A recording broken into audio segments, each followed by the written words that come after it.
दोस्तों, भारत में एक ऐसा द्वीप है जहाँ के लोगों को ये भी पता नहीं कि वो भारत में रहते हैं। ना तो इन्हें गांधी जी के बारे में पता है और ना ही नेहरू जी के बारे में, और ना ही ये लोग मोदी जी को जानते हैं। इंटरनेट, मोबाइल, टीवी तो छोड़िए, ये लोग खेती करना भी नहीं जानते हैं। हाँ दोस्तों, आपने सही सुना। आज भले ही हम 21वीं सदी में जी रहे हो, लेकिन इस जगह के लोग आज भी 60,000 साल पुरानी लाइफ जी रहे हैं। यानी स्टोन एज वाली लाइफ में आज भी ये लोग जी रहे हैं। ये लोग ना तो पक्के घर बनाना जानते हैं और ना ही इन्हें मिट्टी से घर और बर्तन वगैरह बनाना आता है। अभी आप बोलोगे कि अगर इन्हें खेती करना भी नहीं आता है तो फिर ये पेट भरने के लिए क्या करते हैं? तो दोस्तों, ये लोग पेट भरने के लिए पेड़ पौधों के फल पत्ते खाते हैं, और तो और ये जानवरों और मछलियों की शिकार करते हैं। तो दोस्तों, आपको यकीन हो या ना हो, लेकिन ये सच है कि ये लोग भारत में ही रहते हैं। ये जिस जगह पे रहते हैं, ये बंगाल के महासागर में अंडमान निकोबार से करीब 36 किलोमीटर दूर आता है। ये अंडमान निकोबार द्वीपों की श्रृंखला का एक छोटा सा द्वीप है, जिसका टोटल क्षेत्रफल 60 स्क्वायर किलोमीटर है, और ये बहुत ही ज़्यादा घने जंगलों से कवर्ड है।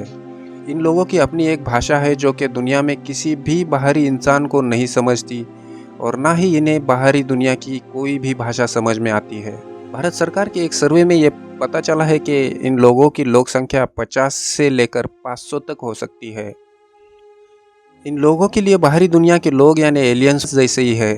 इस कारण ये बाहरी लोगों को खुद के लिए एक खतरा मानते हैं। बस यही कारण है कि जब भी बाहरी लोगों ने इस आइलैंड पे जाने की कोशिश की, तब हर बार लोकल्स ने इन लोगों पे तीर कमान और भालों से हमला किया और इन्हें या तो भगा दिया या फिर बहुत ही बुरी तरह से मार दिया। 4 जनवरी 1991 में भारत सरकार द्वारा इन लोगों से कांटेक्ट करने की कोशिश की गई थी। उस टीम में मधुमाला चट्टोपाध्याय ये एक महिला भी थी। बताया जाता है कि सेंटिनलीज ने पहली बार किसी गैर सेंटिनली महिला को देखा था। हो सकता है यही कारण है कि उन्होंने इस टीम के साथ थोड़ी नरमाई से पेश आने का फैसला लिया हो। तो उस टीम ने सेंटिनलीज के लिए बहुत सारे नारियल, एक गुड़िया, एक सुअर, इन जैसे गिफ्ट्स भी दिए थे। इतना होकर भी एक सेंटिनेली ने उनके ऊपर अपने तीर कमान तान दिए थे, लेकिन एक महिला सेंटिनेली ने उस आदमी को ऐसे करने से मना कर दिया था। लेकिन बताया जाता है कि विजिट के आखिर में सेंटिनेलीज ने गिफ्ट में मिली गुड़िया और सुअर के टुकड़े करके जमीन में गाड़ दिया था। सेंटिनेलीज के साथ फ्रेंडली कांटेक्ट बनाने का यही आखिरी प्रयास था, क्योंकि उसके बाद 2006 में नेशनल ज्योग्राफी की टीम ने इन लोगों से कांटेक्ट करने की कोशिश की, लेकिन जब उनकी टीम उस द्वीप के नज़दीक पहुंची, तब उन पे भी लोकल्स द्वारा तीर और भालों से हमला किया गया, जिसमें एक क्रू मेंबर घायल हुआ था। इस कारण सभी क्रू मेंबर्स को वहां से खाली हाथी वापस आना पड़ा। 2006 में भी एक ऐसा ही हादसा हुआ था। उस हादसे में जब 2 मछुआरे नशे में धुत होकर इस द्वीप पे पहुंचे, तो उन्हें भी इन लोगों ने बहुत ही बेरहमी से मार दिया था।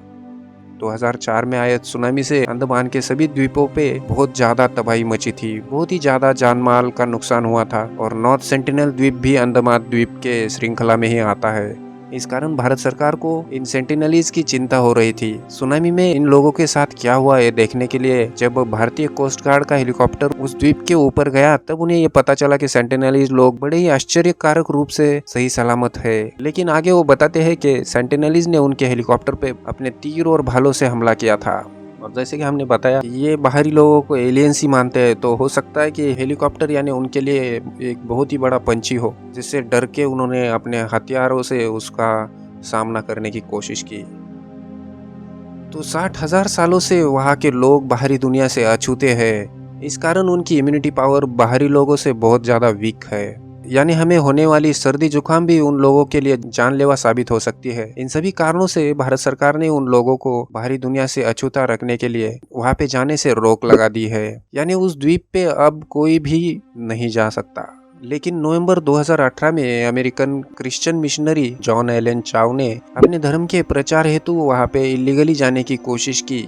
उसने अंडमान के एक मछुआरे को कुछ पैसे दिए। कुछ पैसों के कारण वो मछुआरा भी मान गया और अपनी बोट में नॉर्थ सेंटिनल द्वीप पे वो चाओ को लेकर गया, लेकिन मछुआरे ने अपनी बोट को द्वीप से थोड़ा दूर ही रखा और चाओ को छोटी नाव में बैठ के अकेले ही उस द्वीप पे जाना पड़ा। पहले प्रयास में तो उसे लोकलाइट्स ने तीर और भाले मारकर किनारे से ही भगा दिया। उसे मजबूरन वापस बोट पे आना पड़ा, लेकिन उसने उसी दिन दूसरा प्रयास किया और द्वीप के दूसरे एक छोर पे अपनी छोटी नाव के साथ गया। वहाँ पे भी सेंटिनेलीज ने उस पे तीर और भालों से हमला किया, जिसमें एक तीर चाओ ने हाथ में पकड़ी बाइबल में भी घुस गया था। उस हमले में सेंटिनेलीज ने चाओ की छोटी नाव भी हथिया ली थी।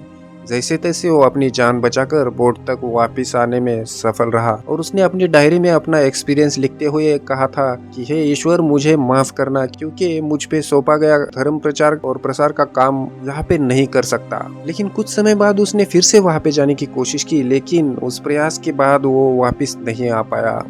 भारत सरकार ने उसे वापस लाने के लिए एक रेस्क्यू टीम भेजी थी, लेकिन उन्हें दूर से ही देखने पे पता चला कि सेंटिनेलीज ने एक बॉडी को समंदर के किनारे पे मारकर लटका दिया है। उसके कपड़ों से ये कंफर्म हो गया कि ये जॉन एलन ही था जिसे सेंटिनेलीज ने मार दिया था। तो दोस्तों, आपको क्या लगता है कि इन सेंटिनेलीज को अछूता ही रखना चाहिए या फिर उन्हें भी दुनिया के साथ जोड़ देना चाहिए? कमेंट सेक्शन में अपनी राय जरूर दें। और अगर आपको ऐसे ही अमेजिंग एंड इंटरेस्टिंग फैक्ट्स जानने में इंटरेस्ट है तो हमारे चैनल को सब्सक्राइब जरूर कीजिए, आपको ये बहुत ही काम आएगा। रुको जरा, सब्र करो।